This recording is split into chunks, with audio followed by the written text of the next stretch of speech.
fast forward to about early 1980s, and there is a woman who was hired as a Denver police officer who was a student, took a couple of classes. I remember her in a couple of classes that I taught.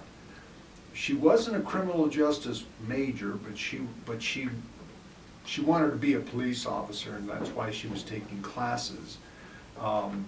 And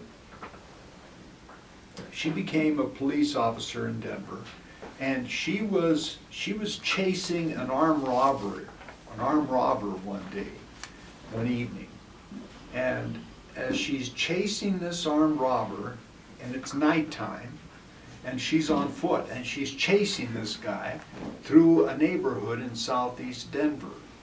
And this guy ran into a school where there's a parent-teacher meeting going on, parent-teacher association meeting going on.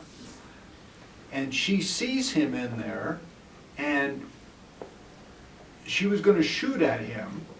He's an armed robber, and he pointed a gun at her, and she was going to shoot at him, but she didn't because he was in the middle of the crowd. And she didn't specifically because she would have endangered innocents. So she didn't. And the chase continued and finally got him arrested. Her captain was accusing her of cowardice because she didn't shoot. Now, you know, it just seems to me that demonstrates, at least in my mind, how she was able to make a prudential judgment not to shoot because she would have endangered innocents.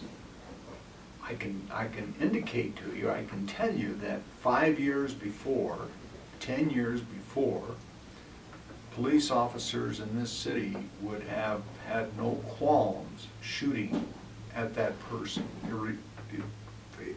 It would, and somebody else may have shot at that person. What the outcome is, I don't know. I wouldn't want to speculate, but all I'm doing is just suggesting to you the manner in which just a little bit of education provides some, perhaps some ethical guidance, some moral guidance to what to do in those critical situations.